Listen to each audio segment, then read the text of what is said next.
जय गुरुदेव class 9th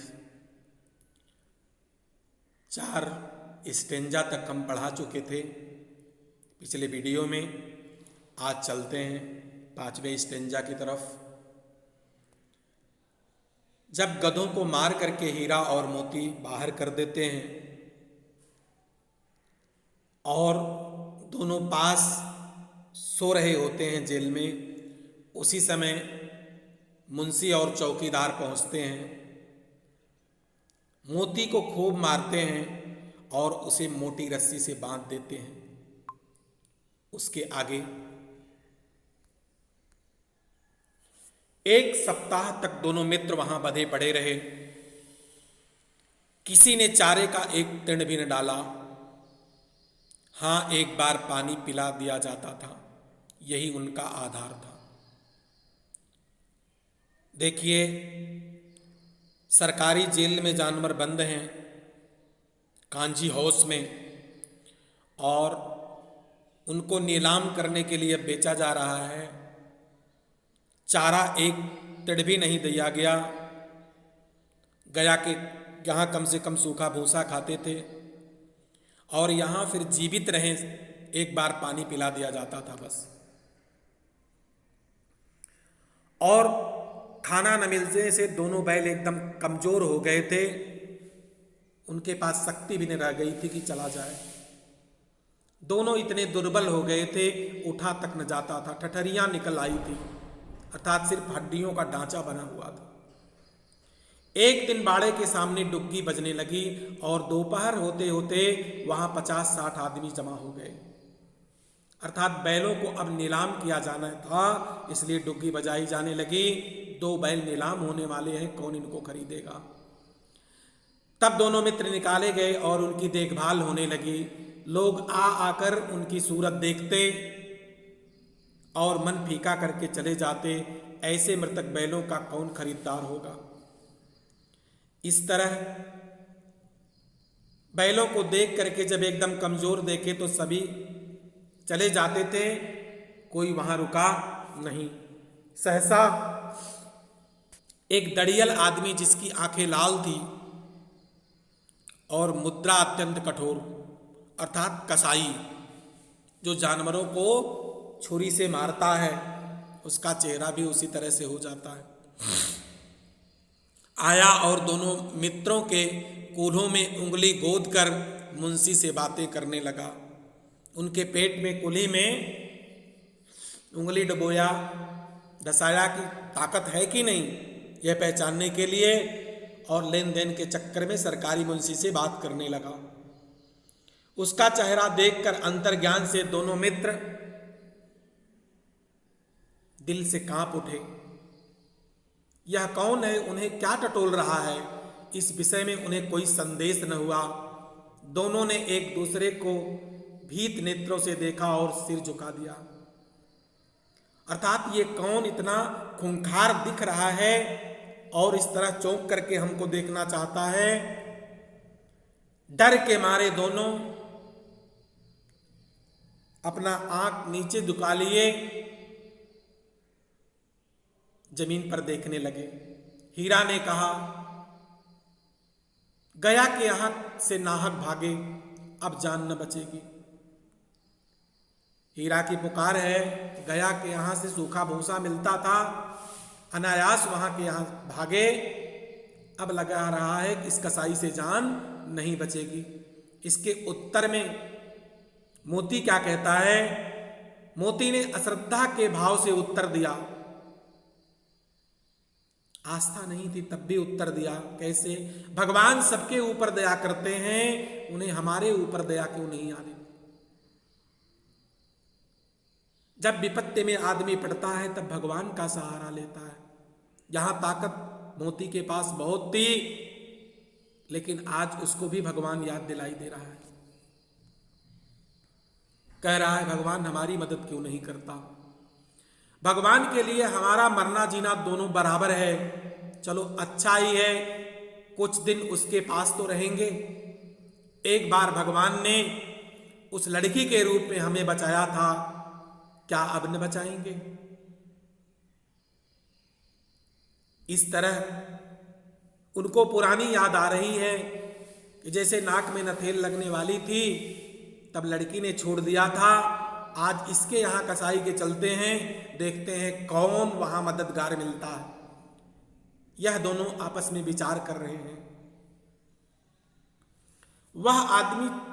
यह आदमी छुरी चलाएगा, देख लेना, तो क्या चिंता की बात है। मांस, खाल, सींग, हड्डी सब किसी न किसी काम आ जाएंगे। देखिए, मरने की परवाह अब हीरा मोती छोड़ दिए, हीरा छोड़ दिया है और कह रहा है मरने के बाद हमारे मांस, हड्डी सबका एक एक कतरा किसी न किसी के काम आएगा। जैसे हंसते हुए फांसी के फंदे पर जब स्वतंत्रता संग्राम सेनानी चढ़ते थे तो उन्हें क्यों चढ़ रहे हैं इसकी परवाह नहीं थी, उन्हें यह परवाह थी कि हमारी आने वाली पीढ़ी सुखी से रहे। देश जब आजाद हो जाएगा तब लोग अपने देश का शासन अपने ऊपर करेंगे, किसी के गुलाम नहीं होंगे। इस आजादी के लिए अगर हमको फांसी के फंदे पर चढ़ना पड़ता है तो कोई बड़ी बात नहीं। जैसे यहाँ मांस, हड्डी सब कुछ काट देगा लेकिन किसी किसी काम आएगा, बैल सोच रहे हैं, वही स्वतंत्रता संग्राम सेनानी सोचते थे। नीलाम हो जाने के बाद दोनों मित्र उस दड़ेर के साथ चले। दोनों की बोटी बोटी कांप रही थी, अर्थात शरीर का सब अंग कांप रहा था। बेचारे पांव तक न उठा सकते थे, पर भय के मारे गिरते पड़ते भागे जाते थे। अर्थात जिस समय अंग्रेज ऑफिसर का डंडा पड़ता था, भारतीयों को काम करना ही पड़ता था।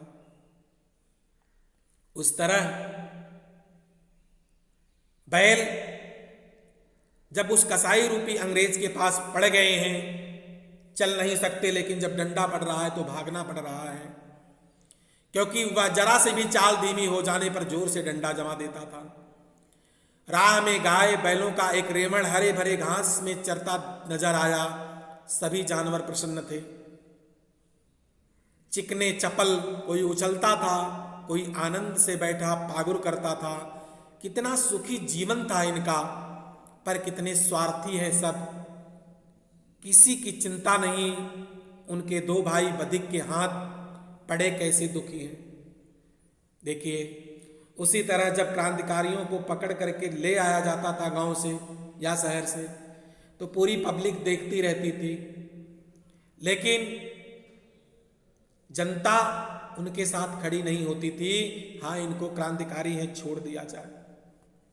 वह मस्ती से झूमते थे, अपना काम करते थे, नजरअंदाज कर देते थे। वही हाल यहां जानवरों के माध्यम से मुंशी प्रेमचंद लिख रहे हैं। दोनों बैल को कसाई के हाथ बेचा जा रहा है, लेकिन बैल के और जो साथी हैं, भेड़, बकरियां, गाय, सभी उछल कूद मचाए हुए हैं, हरे हरे घासें चर रही हैं, लेकिन इनको ये नहीं पता है कि इनके दो भाई कसाई के हाथ बंध करके मरने के लिए जा रहे हैं। सहसा दोनों को मालूम हुआ कि यह परिचित रहा है। अब देखो, जैसे वहां लड़की मदद की थी, यहां कैसे उन दोनों बैलों की मदद होती है। लगा यह परिचित रास्ता है, इसी रास्ते से गया लेकर उन्हें गया था। वही खेत, वही बाग, वही गांव मिलने लगे। प्रतिक्षण उनकी चाल तेज होने लगी। सारी थकान, सारी दुर्बलता गायब हो गई। आह, यह लो, अपना ही हार आ गया। इसी कुएं पर हम पुर चलाने आया करते थे, यही कुआं है। अर्थात पहले नल और मोटर वगैरह नहीं थे जिससे खेतों की सिंचाई होती थी, ट्यूबवेल नहीं थी। कुएं से पानी पिया जाता था निकाल करके, और कुएं के पानी से ही सिंचाई की जाती थी।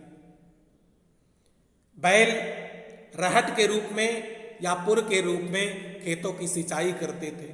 वही यहाँ कहा जा रहा है कि यह वही कुआं है जहाँ हम खेती की सिंचाई के लिए पुर हाका करते थे। वह कुआं उसको, मोती को याद आ गया। मोती ने कहा हमारा घर नजीक आ गया है। नगीज का मतलब घर पर पहुंचने वाले हैं।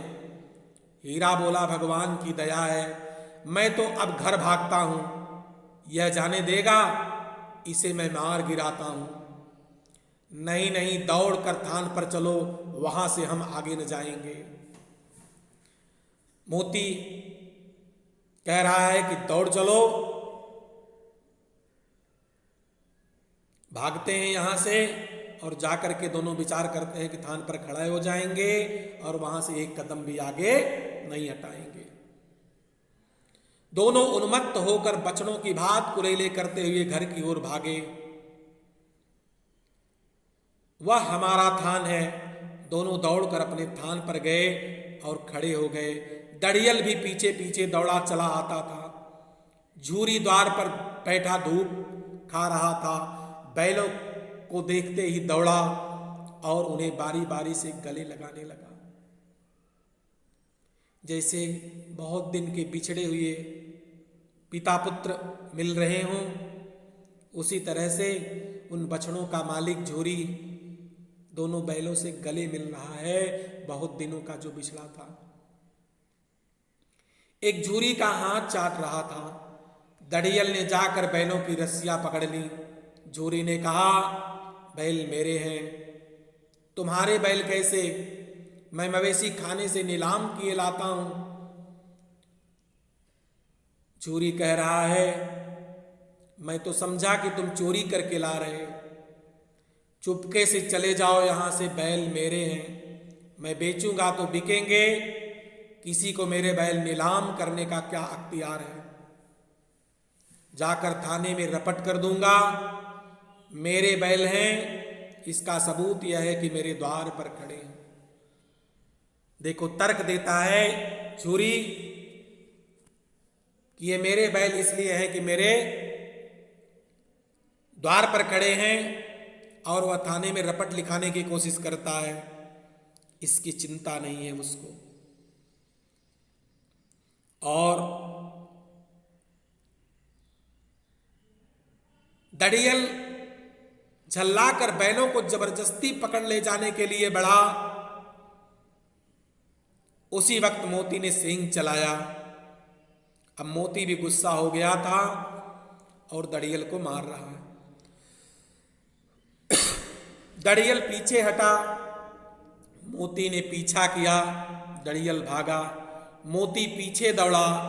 गांव के बाहर निकल जाने पर वह रुका, पर खड़ा दड़ियल का रास्ता देख रहा था।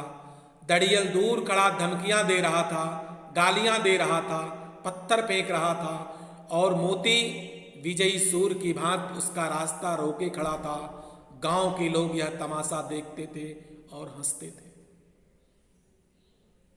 अर्थात मोती क्रांतिकारी की तरह अंग्रेजों को भारत से निकाल दिया था। जैसे सुभाष चंद्र बोस अपने सेना के साथ सबसे पहले सिक्किम में, मेघालय में झंडा फहराए थे। 1943 को भारत की जमीन पर कब्जा करके कि वह हमारा इलाका हिंदुस्तान का आजाद हो गया है। उसी तरह की कुछ कहानी यहां मोती आजाद होने पर महसूस कर रहा है। यहां अपना शासन है, यहां दड़ियल का या किसी अंग्रेज का नहीं चलेगा। इस तरह दो बैलों की कथा जो स्वतंत्रता संग्राम सेनानी की बात कर रही है, जिसके माध्यम से कहा जा रहा है, पूर्ण हुई। अब आशा है कि पूरी कहानी समझ में आ गई होगी। आप हमारा वीडियो 2 से 3 बार अवश्य सुनिएगा, और उसके साथ मैं कुछ प्रश्नों को दे रहा हूं, और उस प्रश्नों के उत्तर को लिखने की कोशिश कीजिएगा। प्रश्न किताब का नहीं है, मैंने जिस भांति पढ़ाया है उसी के अनुसार प्रश्न पूछा हूँ और हमारे सुने हुए वीडियो के माध्यम से उन प्रश्नों की उत्तर सही लिखावट में देने की कोशिश कीजिएगा। धन्यवाद।